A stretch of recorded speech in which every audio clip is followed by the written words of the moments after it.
সম্মানিত উপস্থিতিবৃন্দ, আজকের এই অনুষ্ঠানটি বা এই অনুষ্ঠানকে কেন্দ্র করে যে কারণে আমরা এখানে আজকে উপস্থিত হয়েছি, এটি বহু বছর যাবৎ বাংলাদেশ জাতীয়তাবাদী দল পরিকল্পনা গ্রহণ করেছে। বাংলাদেশের জনসংখ্যার অর্ধেক জনসংখ্যা হচ্ছে নারী। আমরা দৃঢ়ভাবে বিশ্বাস করি এই অর্ধেক জনসংখ্যাকে যদি আমরা পেছনে রাখি, এই অর্ধেক জনসংখ্যাকে যদি আমরা এম্পাওয়ার না করি, তাদেরকে যদি ক্ষমতায়ন না করি, শিক্ষা এবং অর্থনৈতিকভাবে তাদেরকে যদি ক্ষমতায়ন আমরা না করতে পারি, তাহলে অবশ্যই দেশকে কোনোভাবেই সামনে এগিয়ে নিয়ে যাওয়া সম্ভব না। আপনাদের নিশ্চয়ই সকলের খেয়াল আছে, এর আগে বিএনপি সরকার যখন দেশ পরিচালনার দায়িত্বে ছিলেন, দেশনেত্রী বেগম খালেদা জিয়া যখন দেশ পরিচালনার দায়িত্বে ছিলেন, সেই সময় সমগ্র বাংলাদেশে তিনি নারীদের শিক্ষা ব্যবস্থা, স্কুল পর্যায় থেকে ইন্টারমিডিয়েট লেভেল পর্যন্ত শিক্ষা ব্যবস্থাকে বিনামূল্যে করার ব্যবস্থা করেছিলেন। সেই শিক্ষিত নারী সমাজকে আজকে আমরা অর্থনৈতিকভাবে এম্পাওয়ার করতে চাই, অর্থনৈতিকভাবে তাদের সচ্ছলতা গড়ে তুলতে চাই, এবং সেই লক্ষ্যকে সামনে রেখেই বর্তমান সরকার গঠনের আগেই পরিকল্পনা গ্রহণ করেছে কিভাবে নারীদেরকে আমরা ক্ষমতায়ন করব, অর্থনৈতিকভাবে সচ্ছল করে গড়ে তুলব। এবং তারই অংশ হিসাবে আজকে এই ফ্যামিলি কার্ড আমরা সমগ্র বাংলাদেশে পর্যায়ক্রমিকভাবে ইন্ট্রোডিউস শুরু করলাম। আজকে আমরা প্রাথমিক পর্যায়ে, আপনারা নিশ্চয়ই এর মধ্যে বক্তব্য শুনেছেন, প্রাথমিক পর্যায়ে আমরা যেহেতু সরকারের কিছু নিয়ম নীতি আছে, আমাদেরকে সেই সকল নিয়ম নীতির মধ্যে দিয়ে আমাদেরকে একটি কাজ শুরু করতে হবে, এবং সেই নিয়ম নীতির অংশ হিসাবেই প্রথমে পাইলট প্রজেক্ট করতে হবে। সমগ্র বাংলাদেশে 14টি জায়গায় বা 14টি উপজেলায় এই কাজ শুরু হয়েছে। এর ভেতরে এই মুহূর্তে প্রায় 37,000 নারী অংশগ্রহণ করছেন।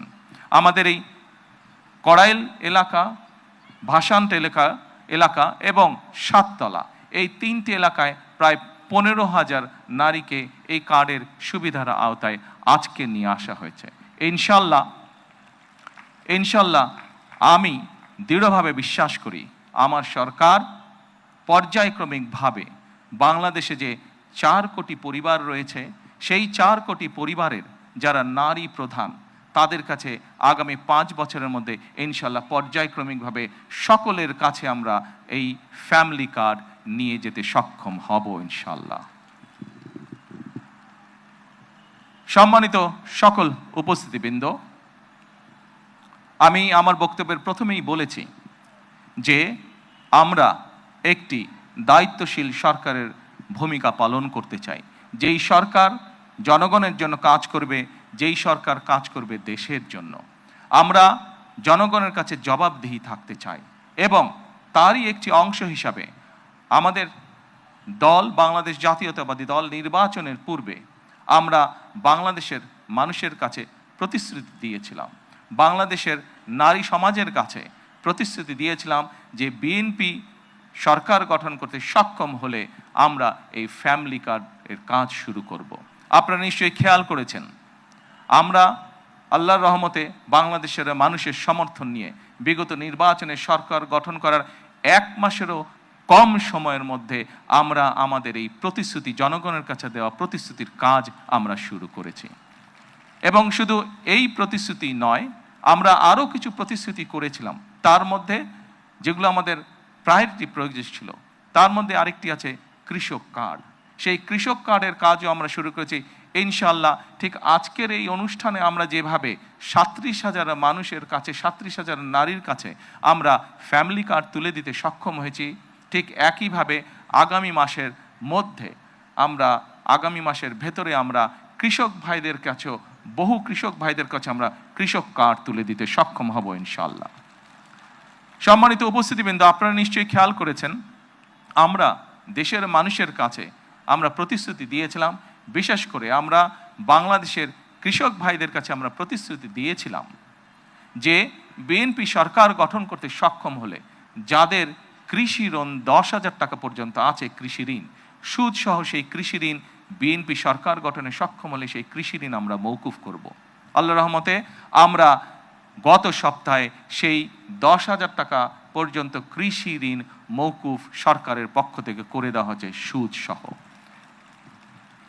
এইভাবে একে একে আমরা জনগণের কাছে দেওয়া প্রতিশ্রুতিগুলো, যেই প্রতিশ্রুতিগুলো পূরণের মাধ্যমে জনগণের ভাগ্যের পরিবর্তন হবে, যেই প্রতিশ্রুতিগুলি পূরণের মাধ্যমে, একটি সরকারের প্রতিশ্রুতি পূরণের মাধ্যমে দেশের ভাগ্যের পরিবর্তন হবে, জনগণের ভাগ্যের উন্নয়ন ঘটবে, সেই প্রতিশ্রুতিগুলো আমরা ধীরে ধীরে পর্যায়ক্রমিকভাবে যে কোনো মূল্যে পূরণের চেষ্টা করব। আজকে এই ফ্যামিলি কার্ড ব্যক্তিগতভাবে আমার জন্য আজকের দিনটি খুবই ইমোশনাল। কারণ এখানে আজকে যারা আপনারা অতিথি উপস্থিত আছেন, এখানে কিছু মানুষ উপস্থিত আছেন যাদের সাথে বিগত অনেকগুলো বছর ধরে আমি বসে বসে আমরা পরিকল্পনা গ্রহণ করেছি যে কিভাবে যখন সময় আমরা পাবো, সুযোগ পাবো, জনগণের সমর্থন পাবো, সেই ফ্যামিলি কার্ডটিকে আমরা বাস্তবায়ন করব। আল্লাহ তাআলা রব্বুল আলামিনের রহমতে আজকে আমাদের সেই দিনটি উপস্থিত, যেই দিনে আমরা আমাদের এই প্রতিশ্রুতি রক্ষা করতে সক্ষম হয়েছি। সেজন্যই আজকে আমার জন্য যেমন একটি ইমোশনাল দিন, আমি মনে করি আমার সরকার এবং আমার দল বাংলাদেশ জাতীয়তাবাদী দলের জন্য একটি ঐতিহাসিক এবং একটি ইমোশনাল দিন আজকে। সম্মানিত সকল উপস্থিতিবৃন্দ, সম্মানিত সভাপতি সহ মঞ্চে উপস্থিত অতিথিবৃন্দ, আসুন, এই দেশটি আমাদের প্রথম এবং শেষ ঠিকানা। এই দেশের মানুষের প্রত্যাশা বর্তমান নির্বাচিত সরকারের কাছে অনেক, সেটি আমরা বুঝতে পারি। কিন্তু একই সাথে আমরা যদি বাস্তবতা বিবেচনা করি এবং সমসাময়িক ঘটনা, মধ্যপ্রাচ্যের যে পরিস্থিতি, সকল কিছু যদি বিবেচনা করি, তাহলে আমরা যে প্রতিশ্রুতিগুলি দিয়েছিলাম, আমরা অবশ্যই আমাদের প্রতিশ্রুতি থেকে বিন্দুমাত্র আমরা অবস্থান পরিবর্তন করব না। হয়তো সমসাময়িক বৈশ্বিক পরিস্থিতির কারণে ক্ষেত্র বিশেষে হয়তো আমাদের কিছু কিছু ক্ষেত্রে সময় বেশি লাগতে পারে প্রতিশ্রুতিগুলো বাস্তবায়নের জন্য। সেজন্যই আজকে আমি সকলকে অনুরোধ করব, এখানে যে সকল এলাকাবাসী উপস্থিত আছেন, আপনাদের মাধ্যমে সমগ্র দেশবাসী যে সকল উপস্থিত আছেন, আপনাদের মাধ্যমে সমগ্র দেশবাসীকে এবং মিডিয়ার মাধ্যমে সমগ্র দেশবাসীকে আমি অনুরোধ করব যে আসুন আমরা ধৈর্যের সাথে সমগ্র পরিস্থিতি মোকাবেলা করি, আমরা ধৈর্যের সাথে সুন্দরভাবে আমাদের এই দেশটিকে গড়ে তুলি। সম্মানিত সকল অতিথিবৃন্দ, আমি নির্বাচনের সময় একটি কথা প্রায় বলতাম, প্রত্যেকটি নির্বাচনী জনসভায় আমি একটি কথা আমার বক্তব্যের শেষে আমি তুলে ধরতাম। সেই কথাটি ছোট্ট একটি স্লোগানের মতন, আপনাদের সকলের কম বেশি জানা আছে, সমগ্র বাংলাদেশের মানুষের কাছে স্লোগানটি পৌঁছে গেছে। আজকে সেই স্লোগানটি দিয়ে আমি আমার বক্তব্য শেষ করতে চাই।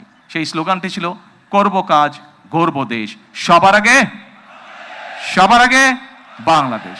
সকলকে আবারও আন্তরিকভাবে ধন্যবাদ জানিয়ে আজকে আমার বক্তব্য আমি শেষ করছি। আল্লাহ হাফেজ। বাংলাদেশ জিন্দাবাদ।